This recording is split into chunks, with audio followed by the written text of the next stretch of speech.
What if the wind could spread your love? What if your sweetness could reach everyone? There'd be no wars. Maybe the birds will sing about your heart. Maybe the trees will whisper the word. Maybe the sun will spread your joy to the ones who lost their hope.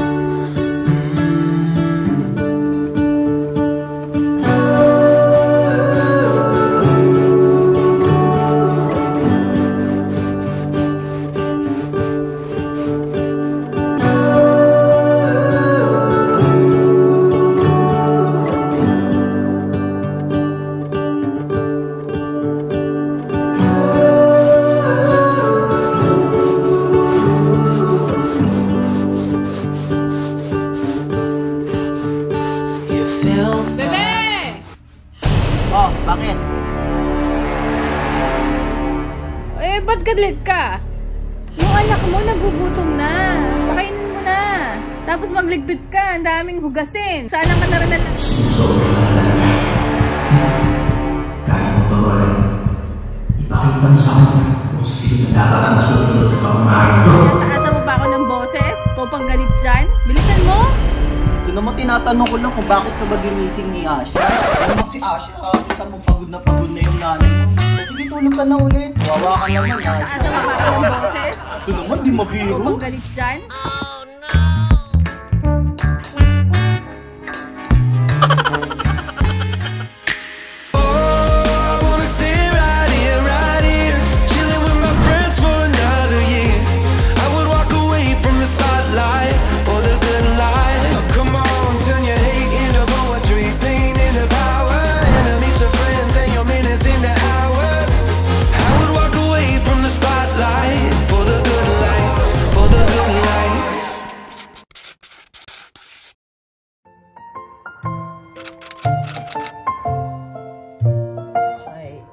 Umaga po. Alas 8 ng umaga dito sa amin ngayon. Gahatid tayo ng mga bata sa school.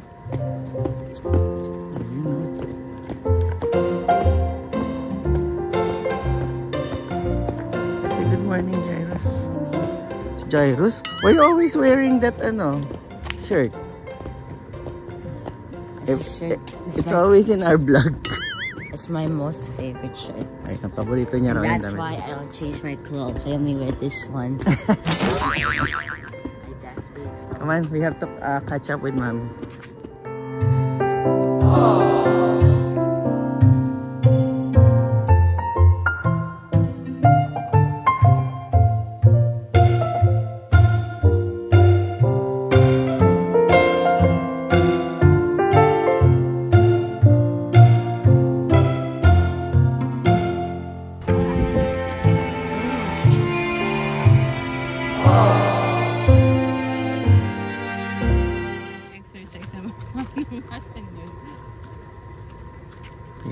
Yan ang pangarap namin ni Amy, guys.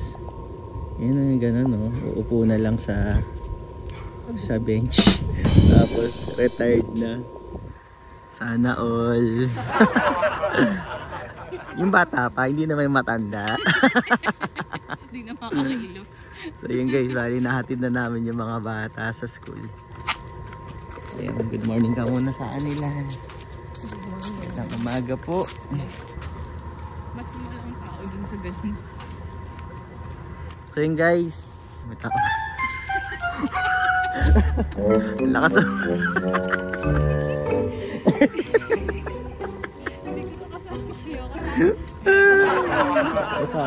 Kala ko ng tao. Guys ka ba? Hintay ka na lang muna. Pasok muna tayo sa looban. Dito marami nagkakaroon. Dito konti. Okay lang yan. So hinatid namin yung mga bata, guys, sa umaga. Naglalakad kami dito ni Amy para exercise na rin. Kasi nga medyo, alam nyo na, bumibigat na yung pakiramdam namin. Lakad lang kami mga 2 miles yan. Maganda na may weather ngayon, hindi masyado mainit. Dito may mga din, guys, ayun yung may mga naglalakad-lakad din. Maraming tao dito naglalakad. Tsaka Saka masarap maglakad dito kasi malilim. Kita nyo, daming puno. So yung eskwelahan ni Jairus, sila Jairus doon. Tapos ikutin namin to, yun, hanggang doon siguro 1 mile, isang ikot yan. Masarap naman mag-ikot sa mga gilid-gilid kasi maraming puno. Kaya kahit medyo mainit, may mga shade naman. So ikutin lang namin. Ayun guys, may bench dito, upo muna tayo. Haba-haba na yung nalakad natin. Mahaba. Ikaw ang tamad-tamad mo.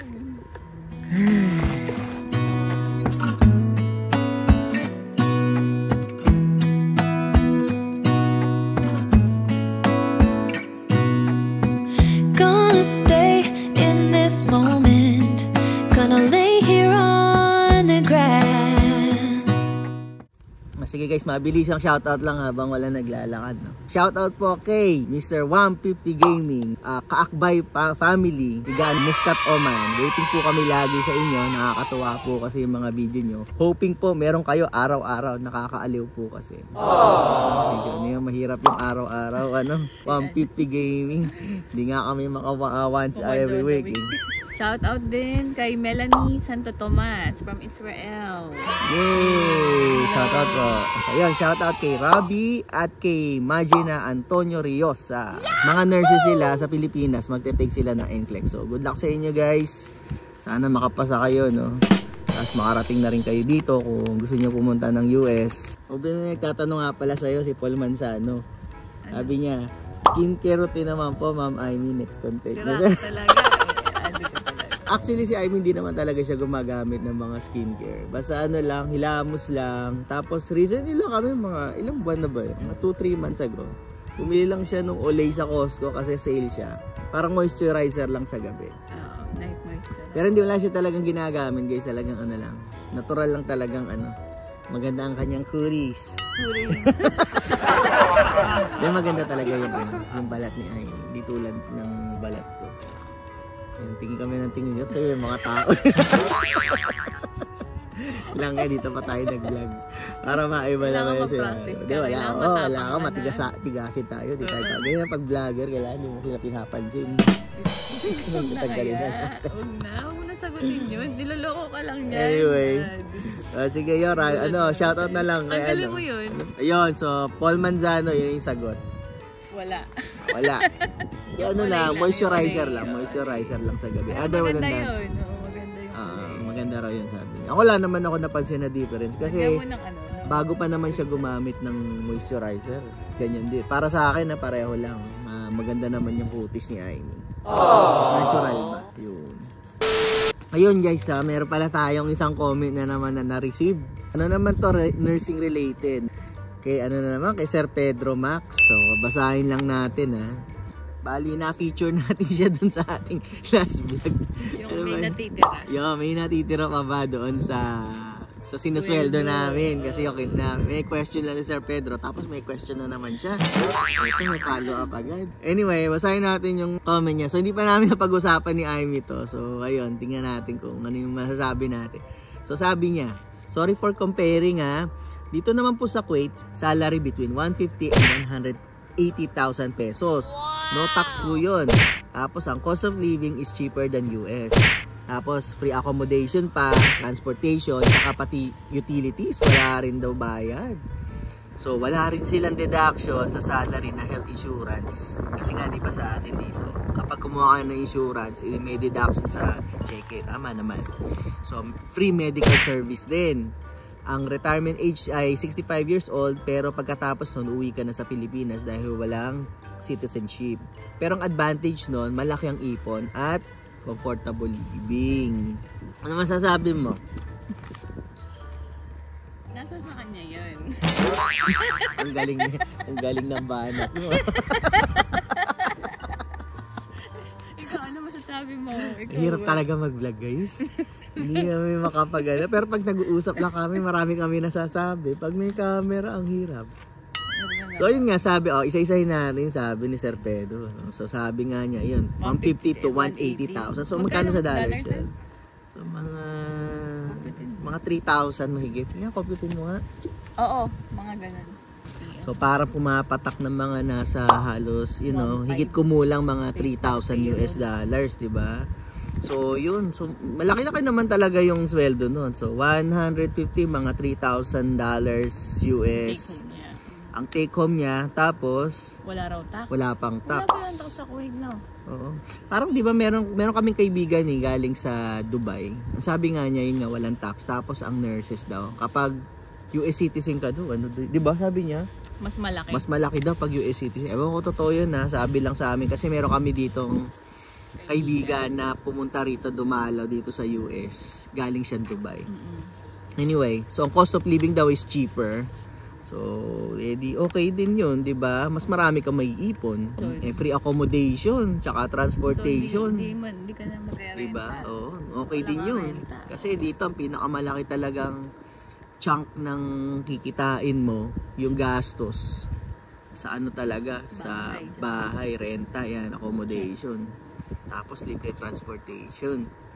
Okay din nga naman 'yun. Tapos utilities libre din, 'di ba? Walang deduction sa salary, sa health insurance. So basically, wala silang binabayaran na so libre. Kumbaga Kung sila, libre. parang sa Canada, 'di ba? Parang universal. So yun ang sabi ni Sir Pedro Max ha. Free medical retirement age is 65 years old. So pagkatapos noon, yun nga lang 65 years old, pagkatapos doon sabi ni Sir Pedro, uwi na siya sa Pilipinas dahil nga walang citizenship doon. So basically, hindi ka pwedeng magstay doon, uwi ka na. Tapos, yun nga lang, syempre, siguro habang nagtatrabaho ka, talagang ipon-ipon, magpupundar ka. Bili ka ng mga, property siguro, or mag-ipon ka ng pang-business, ganyan, 'di ba? Para pag-uwi mo sa Pilipinas after retirement mo, meron kang pera. So, yun daw ang advantage, mas malaki ang ipon, yun nga, comfortable living. Ano masasabi mo? So, ang gastos na lang ay food. So, yun, gastos niya lang pagkain, Food, tsaka kung entertainment gusto nila siguro. ng bagong damit, ganyan lang. Oo, tsaka once na lang, tsaka yung food. Oo, tsaka entertainment nga. Kunwari, lalabas siya. O gusto niya siguro kung magta-travel siya, di ba? Yun na lang mga gastos niya. Otherwise, lahat, ipon niya na. Di ba? Maganda nga naman. Tama, maganda naman. Pero may may nag-reply. May nag-reply kay si Miss Sonia Pontanilla. So yun, shout out na rin sa inyo, Miss Sonia. Ang sabi naman niya, sabi niya, Middle East, no pension, no healthcare coverage. Dala, may dumadaan na. May kontrabida na naman mga dumadaan. Sa Middle East, no pension, no healthcare coverage, no 401k, no social security compensation if you didn't have enough savings. If you didn't save enough money for your retirement, or you didn't establish a generating income in few years, you will be back to zero, sabi niya. While RN in the US, well compensated, good benefits, overtime galore. Wow. Siguro ha? Baka may OT rin sila. Ayan. So may point naman si si Ate Sonia. Yun nga, diba? Ano ba masasabi mo? So bagay, kasi may mga tao talaga kasi komportable nga dun sa Kuwait. Bakit pa raw nila i-stress ang sarili na dito sa US? Pero kapag mag-iisip ka naman ng long term, syempre, parang mag-benefit pa rin kung dito ka sa US. Kung meron kang choice na pumunta dito. Hindi ka na rin. Bakit nga ba? Tama naman sinabi ni Amy. So ang sa akin lang guys, ganito, hindi naman natin kasi alam kung ano yung kinatatayuan ni Sir, kung ano ba siya, may pamilya ba siya, may mga anak, or single ka ba, di ba? Kasi I think, mas okay dito sa US, sa opinion ko, kung meron kang pamilya, di ba? Lalo na kapag may mga anak ka, kasi syempre isipin mo dito, libre yung pagpapaaral, tsaka maganda naman yung standard ng education dito, di ba? Kasi kung sa Kuwait ka, kasi alam nyo, marami kasi kaming makakakilala na nasa Middle East, pero yung mga asawa nila, yung ibang family members nila, naiiwan sa Pilipinas. Hindi sila magkakasama. Oo, pero lang doon sa may kakilala kami tiga Dubai, na isama niya yung pamilya niya doon. So doon na nagtatrabaho yung asawa niya, pati siya. Tsaka yung anak niya doon na rin nag-aaral. Pero alam nyo ba, lumipat lang siya nito sa Canada about 2 years ago ba? Last year, 2 years ago. So yun, tigano siya Dubai. So magtataka ka rin, 'di ba? Bakit pa siya lilipat ng Canada kung Kung okay naman doon. Kung okay naman sa Dubai, di ba? Pero syempre, hindi ko alam kung pareho ba yung Dubai tsaka Kuwait o baka mas maganda sa Kuwait kaysa sa Dubai. Yeah, mainly kasi yan, education ng bata, di ba? Yeah. Okay, halimbawa, kunwari, si Sir Pedro, may anak siya. May dalawa siyang anak, kunwari, pinag-aaral niya sa Pilipinas. Siyempre, magpapadala ka rin ng pera doon. Mahal na yung pagpapaaral sa atin, lalo na sa college. So, ganun din. Tsaka, kasi, iisipin mo rin, let's say, okay, graduate yung anak niya. So, gusto rin ba niya magpunta sa Kuwait yung mga anak niya? Let's say, nag-nursing din, kunwari. So, mangingibang bansa din sila. Hindi tulad dito sa US, kapag nandito na sila, dito mag-aaral, makakuha sila ng maayos sa trabaho. Hindi tulad sa atin, professional ka sa Pilipinas, nangingibang bansa pa. So, ibig ko sabihin, yun lang, yung future nga ng mga bata. Diba? Tsaka magkakasama kayo. Yung pa isa, magkakasama kayo. Kasi pwede dito sa US or sa Canada, diba yung ibang mga bansa, pwede mong puntahan, pwede mong dalhin yung pamilya mo, pwede kayo maging citizen. Yun nga, tapos may pension kayo. Pag tanda nyo, di ba, lalo na yung may makukuha kayo sa government. Oo, lalo. Social security na. Oo, pension. Tapos, meron pa kayong Medicare. So, ibig sabihin, pag nag-65 years old kayo, hindi nyo na masyadong poproblemahin yung healthcare expenses nyo. Sabi ko nga doon sa isang video ko, di ba, kahit nga wala ngang health insurance dito, tatanggapin kayo, hindi kayo pwedeng i-deny ng hospital, di ba? Eh, kapag doon kayo sa Kuwait, tapos 65 years old, uuwi kayo sa Pilipinas, alam niyo naman doon pag nagkasakit kayo, ang dinig ko lang, 'di ba? Mauubos. Ubus agad, milyon-milyon, ma-admit lang kayo sa hospital, lalo na kung maganda yung hospital na pupuntahan niyo, 'di ba? Ubus agad yung pera niyo. So, yung kung ano man yung ininvest niyo or inipon niyo ng kung ilang taon kayo sa Middle East or sa Kuwait, mauubos din agad. Unless na lang, di ko alam kung meron silang medical insurance coverage doon na pwede kayo magbayad monthly para pag na-hospital kayo, ko-cover ng insurance. Dudugtungan lang namin yung mga pinag-usapan namin kanina. Bali na, nandun ako sa Facebook, meron ako nabasang isang post. Yung situation niya, nagtatanong siya, mag-asawa ho sila, tapos meron ho silang 2 anak. Hindi sila makapag-desisyon kung pupunta ba sila ng US or magstay sila sa Middle East. Kasi sa Middle East, nakakaipon sila ng $3,000, net pay na po yun. Tapos yun, wala na yung mga taxes, pati mga gastos, awas na. So ngayon, meron silang chance na pumunta sa US, meron silang offer. Pero ngayon kasi nagdadalawang isip sila, ano ba, kukunin ba natin to? Or siya, ayaw niya rin pakawalan yung opportunity na makapunta siya sa US. So nagtatanong siya doon sa group kung ano bang gagawin natin, ano ba, pupunta ba tayo? Or ano, so humihingi siya ng advice. Tapos, meron sumagot, may nag-comment. Ang sabi niya, dati rin siya nagtatrabaho sa Kuwait ng 7 taon. Sabi niya, hindi niya raw ipagpapalit ang Amerika. Sabi niya rito pa nga, quote, "You get the respect you deserve here in USA. Unlike in Middle East, have double standards. They will treat you differently basing from your race." So, basically, para meron din siyang discrimination. Though meron din naman, sasabi naman nila, meron din discrimination dito sa Amerika. But as personally, may na-experience ka na ba? Wala pa naman. Kahit siguro sa trabaho? Kasi dito mas diverse. Yeah. So, especially dito sa California, hindi namin alam sa ibang states. Alam niyo naman sa social media, tsaka sa mga balita, yung mga racism, very, siguro sa mga big cities, makaka-experience kayo ng ganun. We're just speaking sa experience namin, Hindi naman namin generalize yung buong Amerika. Nakakalungkot lang, yung sinasabi nga nila parang may racial discrimination na-experience si Sir doon nung nagtatrabaho pa siya, especially doon sa Kuwait, hindi lang sa Middle East. Nakausap ko rin yung trabaho ko, kapag local ka pala, ewan ko ba kung sa UAE ba yun, pag local ka, kapag yung sa mga pila daw, mas priority ka, pwede kang mag-cut sa line. Malay mo, bibili ka sa Starbucks, pwede silang pumunta sa harap ng line kapag local citizen ka.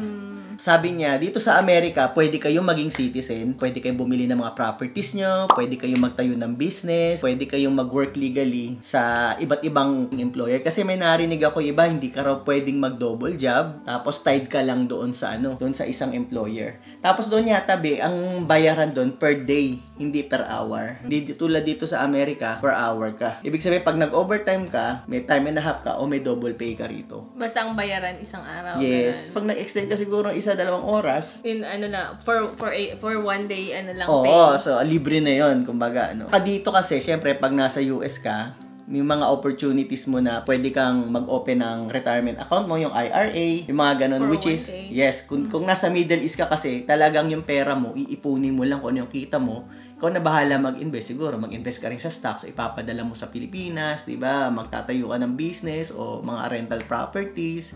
Tapos meron pang isang nag-comment, meron silang 3 anak. So, ang sinasabi nila, yung majority ng mga comments dito, ang mga nagiging deciding factors nila talaga, yung sa mga bata, napaka-expensive daw ng education sa Middle East kahit hindi raw ganun kaganda yung school. While dito sa US, libre yung education. Though, hindi lahat ng public school, no, meron kasing mga rating yan. Hindi ko masasabi na lahat ng school pare-pareho.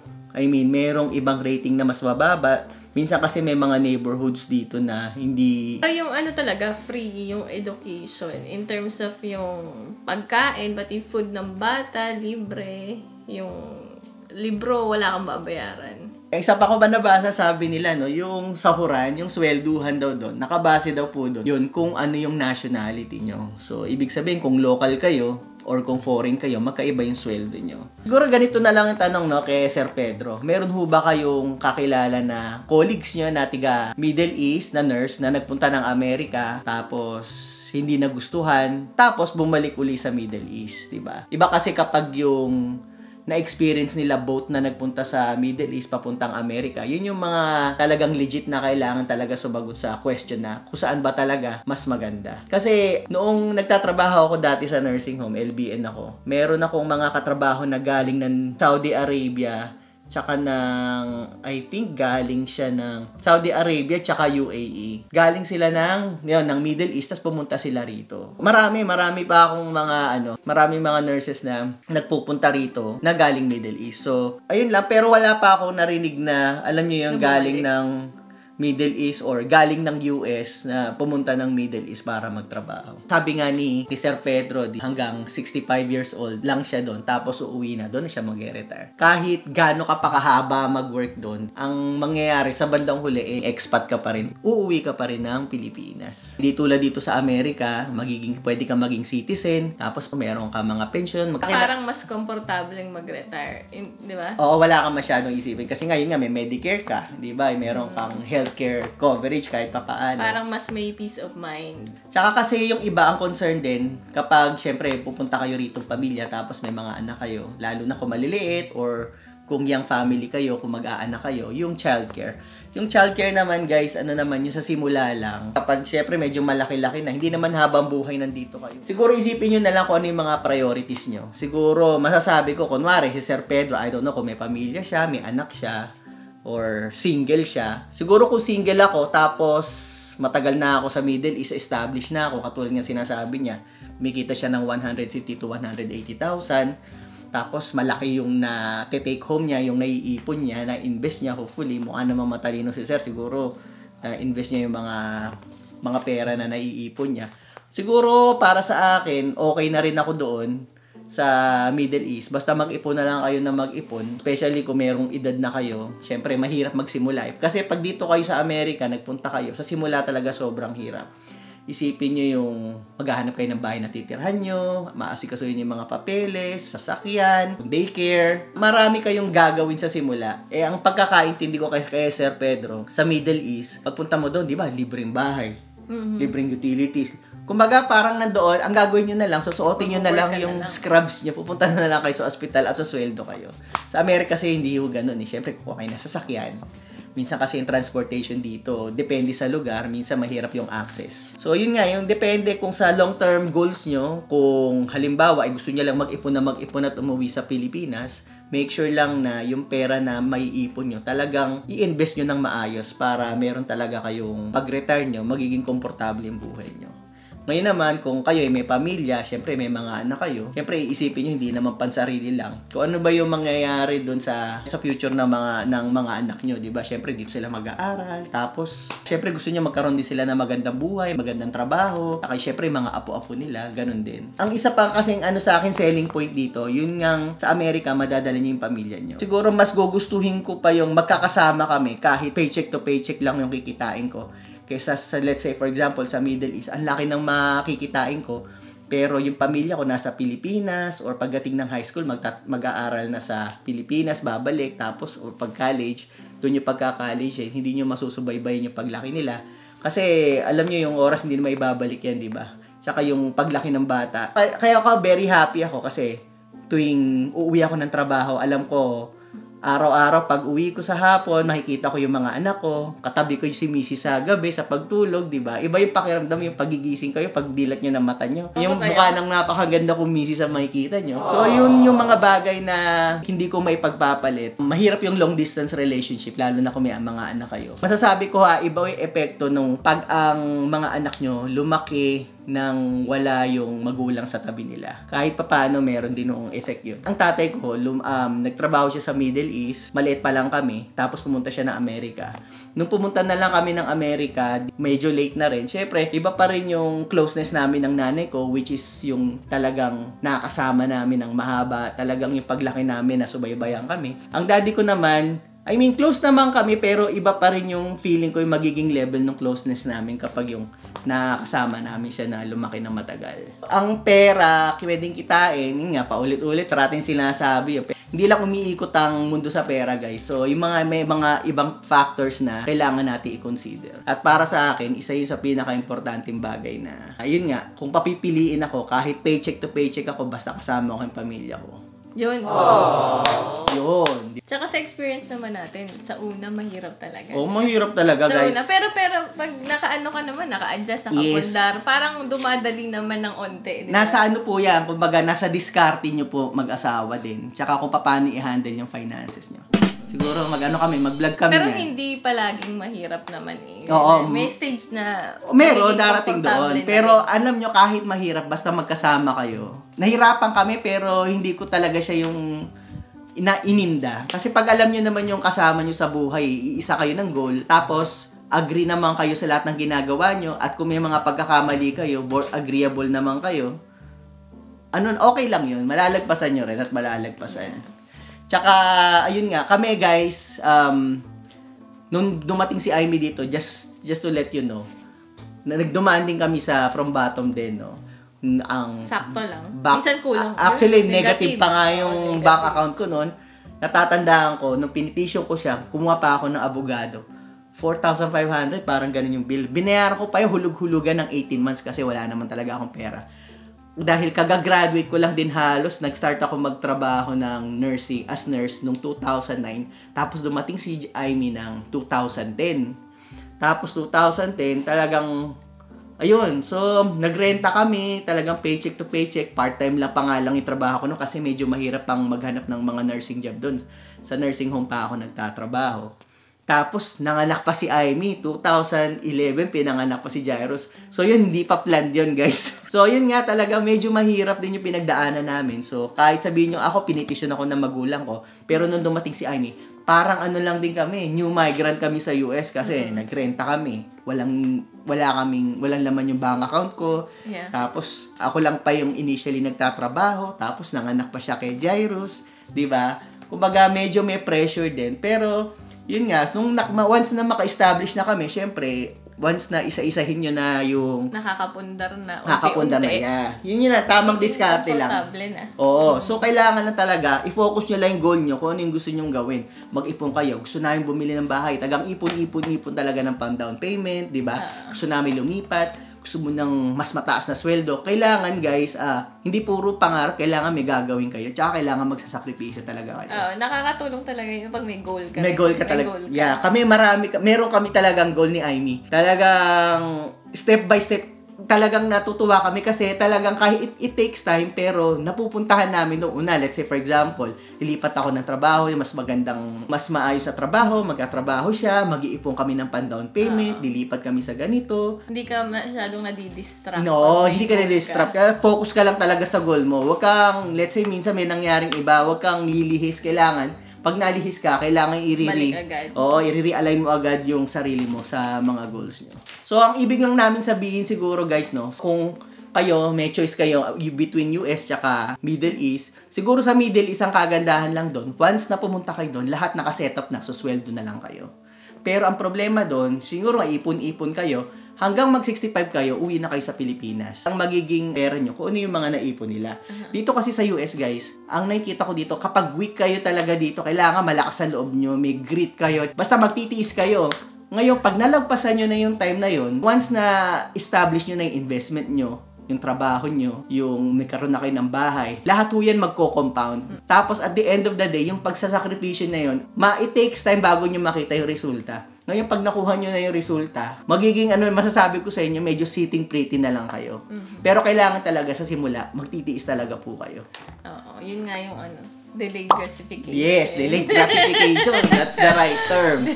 So, masasabi ko, katulad si Sir, 150 to 180,000. Sabi mo, nagte-take home siya ng 150,000 kasi nga, expenses. So, mga 3,000. Kung 3,000 lang, kayang-kaya po. Ako na nagsasabi sa inyo, sa experience ko po as a nurse dito sa California, ewan ko sa ibang state, kayang-kaya po, maning-mani pa po yun. Iba pa po yung investment nyo sa bahay na tumutubo pa. May mga retirements account pa kami na nagko-compound. Tapos sinasabi niya na kahit tax-free sa Middle East, kahit dito, bawasan ng tax, parang mas malaki pa rin. Oo naman. So, Yun lang, sir. Yun lang ang ko. Hindi ko na masasabi yung buong numbers, pero tamang, tamang diskarte lang. Alam ko, minsan may makikita kayo siguro ibang mga nurses na kwento na nagfe-fail na, nahihirapan, bakit ganito, ganyan. Titingnan nyo rin kasi yung lifestyle. Ang nakikita lang natin kasi yung failure nila. Pero, may bago ba sila sa sasakyan? Bumili ba sila ng bag?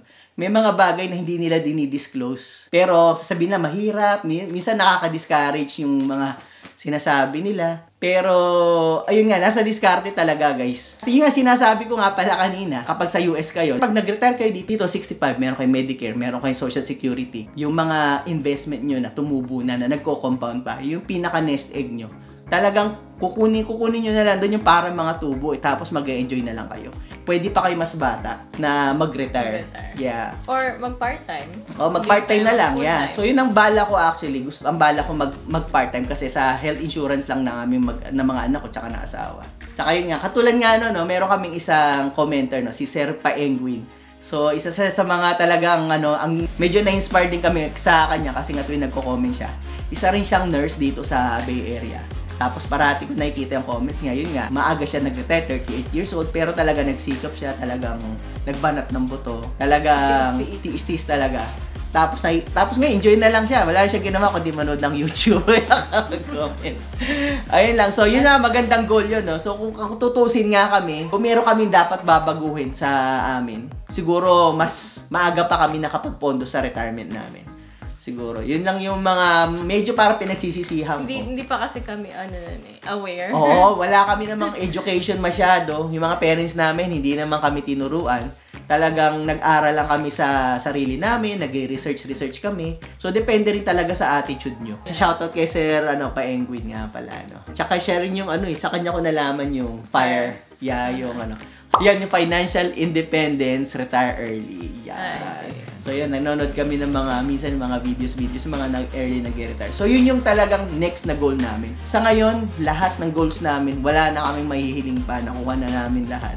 Para sa amin, hindi naman kami mataas ang ang pangarap namin. Simple lang din ang pangarap namin. Ang gusto lang namin, ang susunod siguro, yun nga makapag-retire kami na maaga, na makakapag-provide pa rin kami sa mga bata. Yun lang. More time lang sa family. Yun. So, pero happy na kami sa flow ng namin. Kahit retired na si Aimee, hindi kami kinakabahan. Kumbaga kahit papaano, happy naman kami. Yung wala kaming worry na paycheck to paycheck, ganito, ganyan. So, yun guys. So, hanggang dito na lang. Mahaba-haba na to. Meron pang soccer yung anak ko. So, sana, yun, meron kayong natutunan. Kahit konti. Ayun guys, so hanggang dito na lang. So, paki-like na lang yung namin, yung video namin kung may natutunan ko yung nagustuhan nyo. Ayun, so maraming salamat po. Sa susunod na video na lang ulit.